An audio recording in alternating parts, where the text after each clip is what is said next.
Folake and Kola were very happy together. They loved each other so much. But there was one problem. They had no child. This made Folake sad. They went to many healers, hoping to find help, but nothing worked. Folake cried and prayed every day. One day, Folake decided to stop worrying and trust God. Soon after that, something special happened. Folake noticed she was pregnant. She was so happy and couldn't wait to tell Kola. Kola, I'm pregnant, Folake shouted with joy. Kola was so happy and he hugged her. They told their family and everyone was excited. They even had a small party to celebrate. 9 months passed and Folake gave birth to a beautiful baby girl. They named her Kumi. The whole village was happy and everyone came to celebrate. Kumi was loved by everyone and Folake and Kola felt blessed to have her. Kumi grew up surrounded by love. Everyone in the village knew her and liked her. She was kind, always greeting people with a smile, and she listened to her elders. Her parents, Folake and Kola, were so proud of her. Kumi's father, Kola, was a strong man and a famous palm wine tapper. Every day, he climbed tall trees to collect palm wine. He worked hard to take care of his family, making sure they had everything they needed. Life was good for them. But one day, something terrible happened. Kola was doing his work, climbing a very tall palm tree. Suddenly, he slipped and fell. The fall was very bad, and Kola didn't survive. When the news spread through the village, everyone was sad. Folake cried and cried. She had lost her husband, and now life was going to be hard for her and Kumi, who's now 16. The village mourned for Kola, but soon, Folake and Kumi were left to face their struggles alone. When Kola died, everything changed. His family came and took all the things he left behind. They took the house, the land, and even the little money he saved. Folake and Kumi were left with nothing. They had no choice but to leave and find a small place to live. Kumi, now 16, knew she had to be strong for her mother. Even though she was still young, she helped her mother with everything.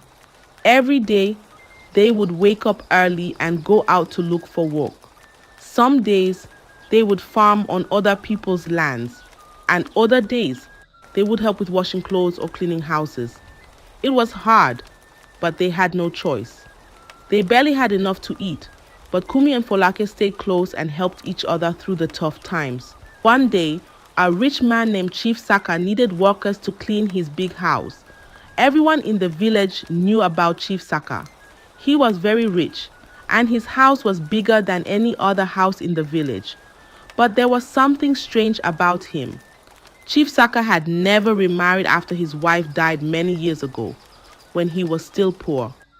The villagers whispered about Chief Saka, saying he had used his wife's spirit to gain all his wealth.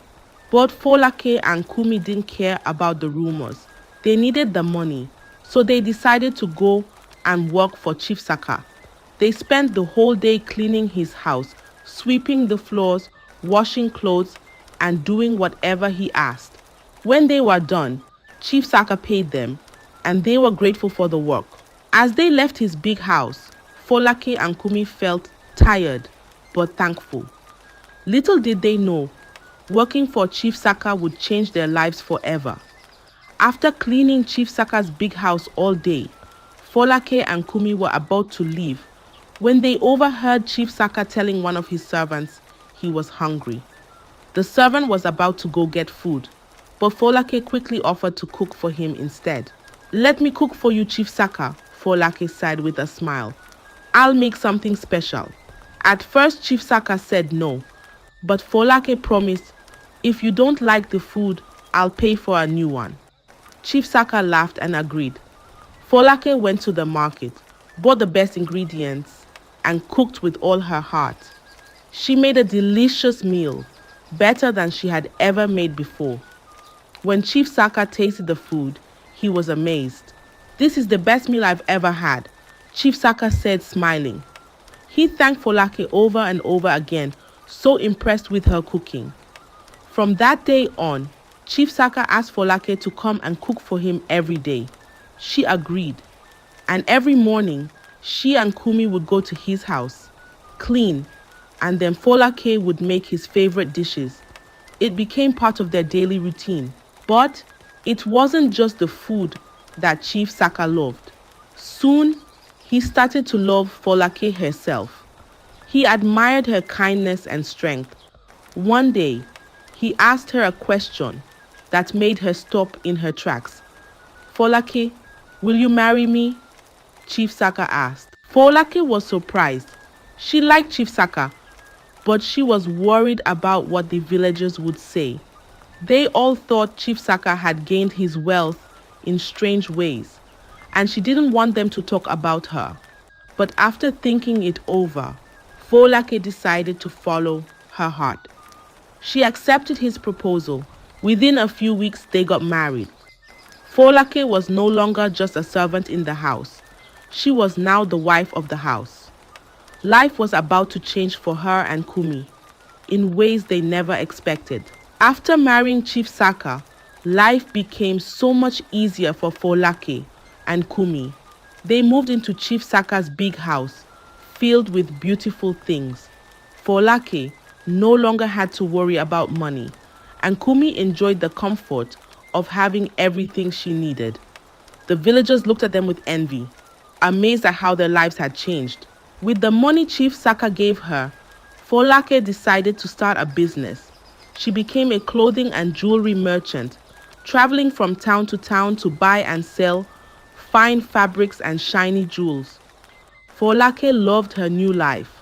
She was respected, and people admired her for how hard she worked and how far she had come. But while Folake was busy building her business, something dark was happening at home. Chief Saka, who had always been kind and caring, began to change. He started looking at Kumi in a way that made her feel uncomfortable. Kumi, now 16, noticed that Chief Saka's eyes followed her whenever she was around.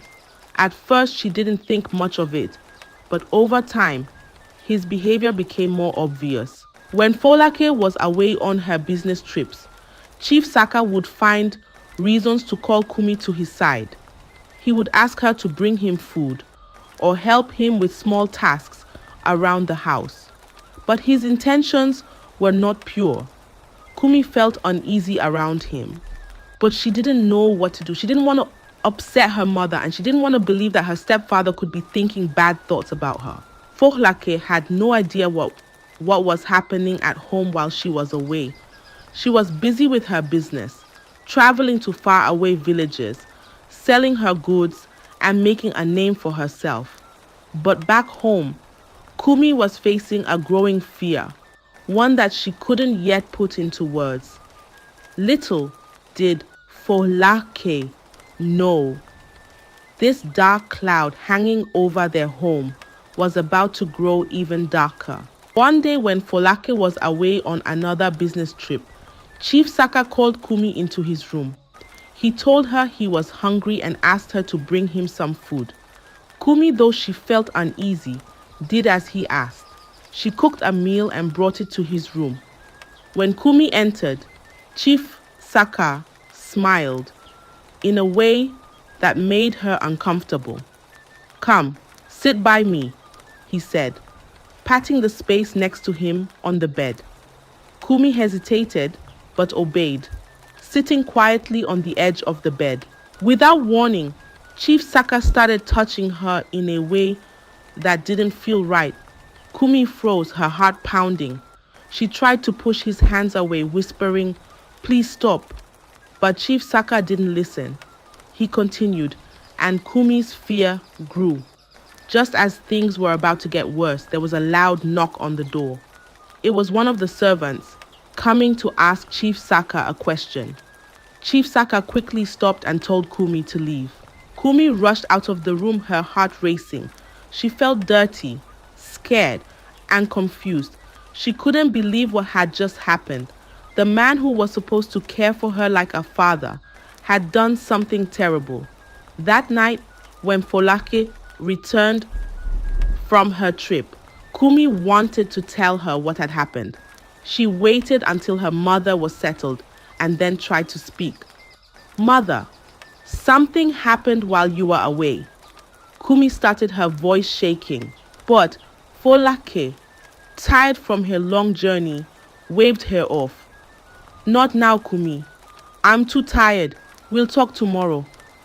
Kumi felt crushed. She wanted to tell her mother everything, but Folake didn't have the time to listen. Kumi went to bed that night with a heavy heart, scared of what might happen the next time her mother left. The very next day, Folake left early for another trip, eager to continue her business, not remembering Kumi had something to tell her. Kumi stayed behind as usual, preparing breakfast for Chief Saka. But this time, Chief Saka was determined. With Folake gone, he knew no one could stop him. While Kumi was busy in the kitchen, Chief Saka walked in. He cornered her, blocking the way out. "Kumi, don't fight this," he whispered, his voice dark and full of bad intentions. Kumi's heart pounded as she tried to back away, but there was nowhere to go. Before she could even scream, Chief Saka grabbed her, forcing himself on her. Kumi cried. She screamed for help, but no one heard her. The servants were outside, too far away to hear her pleas. She felt trapped and helpless. And when Chief Saka finally stopped, Kumi was left broken and in tears. She felt dirty and confused, unable to understand why this was happening to her. She wanted to run, to disappear, but there was nowhere to go. She cleaned herself up, but the pain inside didn't go away. That night, Folake came back from her trip. Kumi wanted to tell her what had happened, to run into her arms and cry, but she couldn't. Chief Saka was there, watching her, and Kumi felt like a prisoner in her own home. She looked at her mother, but the words just wouldn't come out. She was too scared, too broken to speak. The very next day it happened again. Chief Saka found her alone and attacked her once more. This time, he didn't just hurt her physically, he threatened her. "If you tell your mother," Chief Saka said, his voice cold and cruel, "I'll throw both of you out of this house. You'll have nothing. You'll be poor again, and I'll take everything away. Do you want that?" Kumi shook her head, too scared to say a word. She didn't want to lose their home or see her mother suffer. So she kept quiet, even though it hurt her so much inside. Chief Saka had taken away her voice, her safety, and her trust. And now, Kumi was trapped in a nightmare, too afraid to tell anyone. Days turned into weeks, and Kumi's life became a nightmare. Every time Folake left for her trips, Chief Saka took advantage of Kumi. She had no escape, no one to turn to. Each day, the fear of being thrown out of the house kept her silent. Kumi did what she was told, not because she wanted to, but because she was too scared to say no. Chief Saka's threats echoed in her mind. "If you say anything, you'll be back on the streets. You and your mother will have nothing." Kumi tried to avoid him, but it was impossible. She felt alone, trapped in the house where her own stepfather had become her worst fear. She often cried herself to sleep, praying that her mother would somehow notice. But Folake was always too busy, too focused on her business, to see what was happening right under her nose. Folake would come home tired and go straight to bed or spend time with Chief Saka, never giving Kumi the chance to tell her what was really going on. Kumi would look at her mother with sad eyes, hoping she'd see the pain. But Folake never noticed. She trusted Chief Saka completely. As each day passed, Kumi grew quieter and more withdrawn. She didn't laugh anymore. She didn't smile. Every morning when her mother left, she braced herself for what was coming. And every night, when Folake returned, Kumi wished she had the courage to speak, but fear held her back. The routine of fear and silence became part of Kumi's life, and she didn't know how to escape it. She was losing herself, and no one around her seemed to notice. All she could do was endure the pain and hope that one day, somehow, things would change. One morning, Kumi woke up feeling very sick. Her stomach churned and she felt dizzy. She thought maybe it was just a simple illness, but after days of feeling the same way, she started to worry. Then it hit her. Kumi was pregnant. Fear washed over her.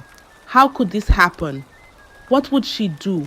She didn't know how to tell her mother, and the thought of Chief Saka finding out terrified her. But she had no choice. She had to tell him. When Kumi told Chief Saka, his face darkened with worry. He knew this was a big problem. "We have to take care of this," he whispered coldly. Without wasting time, Chief Saka took Kumi to a local doctor in the village. He told the doctor that Kumi didn't know who got her pregnant, but she was too young to have a baby. The doctor, not knowing the truth, gave Chief Saka some pills and instructions on how to use them. When they returned home, Chief Saka handed the pills to Kumi, telling her, "These will keep the baby safe until we figure out what to do." Kumi, trusting his words, took the pills. But instead of keeping her baby safe, the pills caused her stomach to cramp with pain. A few hours later, Kumi felt something terribly wrong. She rushed to the bathroom and saw blood. Her pregnancy was gone. The baby was lost. Kumi cried for days. She didn't understand what had happened, but deep down, she knew something wasn't right. Chief Saka had lied to her. He didn't care about the baby. He only cared about keeping his secret hidden. But the nightmare didn't end there. Every time Kumi got pregnant, Chief Saka would take her back to the doctor, pretending he was worried about her health. Each time, the doctor gave pills, thinking he was helping. And each time, Kumi's pregnancies were ended before they could even begin. Kumi's heart broke more with each miscarriage. She felt like she was losing herself, losing everything. She no longer felt like a person, just a shadow, trapped in a cycle of abuse that she couldn't escape. All she could do was follow Chief Saka's orders, fearing the consequences if she didn't. It wasn't long before Kumi became pregnant again. By now, it had become a familiar and heartbreaking routine. As soon as she told Chief Saka, he took her to the local doctor, just as he always did. But this time, something was different. The doctor, who had seen Kumi many times before, began to suspect something wasn't right. He wondered why Kumi, a young girl, kept coming back with the same problem. He sensed there was more to the story than what Chief Saka had been telling him. When Chief Saka asked for the usual pills to end the pregnancy, the doctor hesitated. He decided to give Chief Saka a different pill, one that wouldn't harm the baby at all. He handed the pills to Chief Saka, telling him they would work differently this time. Chief Saka, not knowing the doctor's plan, gave the pills to Kumi, as usual, lying that they would take care of the pregnancy. Kumi took them, believing it would be the same as before. But days passed, and nothing happened. The pregnancy continued to grow. Chief Saka started to worry. Why wasn't it working? He waited and waited, but Kumi's belly slowly began to show signs of life growing inside her. He couldn't hide it much longer. In a panic, Chief Saka returned to the doctor. "The pills aren't working," he said, his voice trembling. The doctor looked at Chief Saka, his suspicions confirmed. "The pregnancy is too far along," the doctor said calmly. "There's nothing more I can do. The baby will come." Chief Saka felt fear grip his heart. The secret he had hidden for so long was about to come out, and there was nothing he could do to stop it. His lies, his abuse, and all the terrible things he had done to Kumi were on the verge of being exposed. With the doctor's words echoing in his mind, Chief Saka returned home, knowing that his time was running out. Soon, everyone would know the truth, and he couldn't stop it. As the weeks passed, Kumi's belly started to grow. At first, she tried to hide it, wearing loose clothes and avoiding her mother's eyes. But eventually, Folake noticed the changes in her daughter. One afternoon, as they were sitting together, Folake saw it clearly. Kumi was pregnant. Her heart stopped. "Kumi," she shouted. "What is this? Who is responsible for this?" Kumi, trembling, couldn't hold back the truth any longer. Tears streamed down her face as she broke down. "Mother, it's Chief Saka," she whispered, her voice shaking. Folake froze, not understanding. "What are you saying?" she asked, confused. Kumi sobbed harder and began to tell her mother everything. She explained how Chief Saka had been taking advantage of her whenever Folake was away on her trips. She told her how he forced himself on her, how he threatened to throw them out if she ever told anyone, and how she tried to speak up so many times but couldn't because Folake was always too busy with her business. "I was scared, Mother," Kumi cried. "I didn't want us to be poor again. I didn't want to lose everything." Folake's heart shattered into pieces. She felt guilt wash over her. How could she have been so blind? How could she have missed the pain her daughter had been carrying all this time?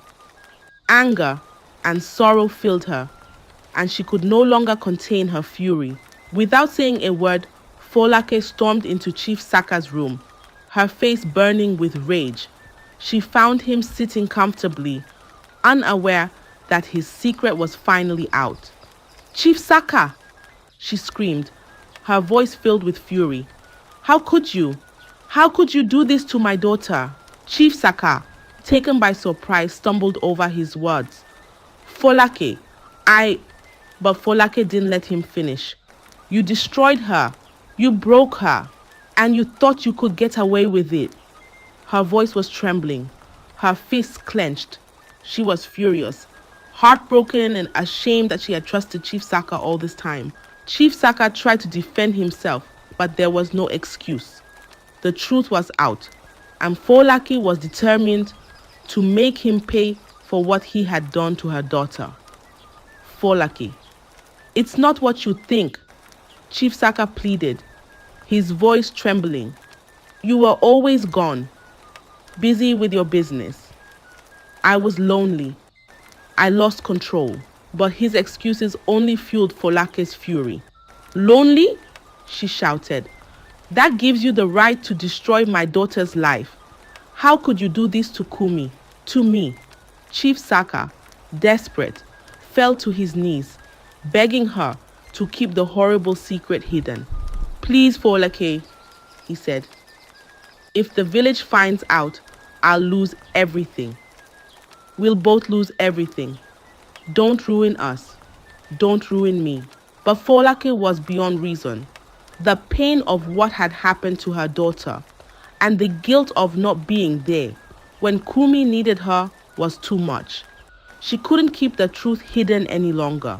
Without hesitation, Folake left the house and called for a meeting in the village square. The villagers gathered, curious about what was going on.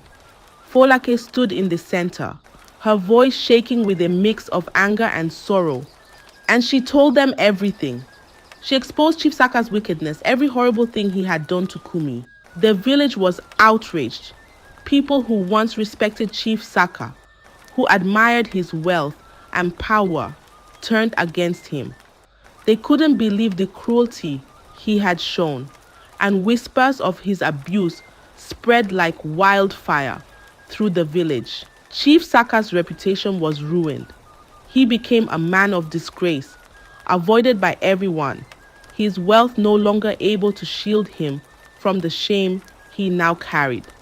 People spoke of him not only as the man who gained his riches in strange ways, but also as the monster who abused his stepdaughter. Kumi, devastated and unable to bear the shame and trauma of what had happened, made the difficult decision to leave the village. She packed her things quietly and slipped away in the night, never to return. The pain was too deep, the memories too haunting for her to stay. Folake, heartbroken by the loss of her daughter and the betrayal of the man she once trusted, could no longer stay with Chief Saka. She too packed her belongings and left, choosing to start over somewhere far from the man who had destroyed her family. Chief Saka was left alone, his once grand house now empty and silent. The villagers who once admired him now avoided him. His riches and status couldn't save him from the shame that clung to him. He was a disgraced man, living with the consequences of his actions, abandoned by everyone. I hope you enjoyed the tale. If so, please like the video, share it with your family and friends, comment on it, and don't forget to subscribe to the channel and turn on the notification bell for more enchanting tales like this one. Goodbye.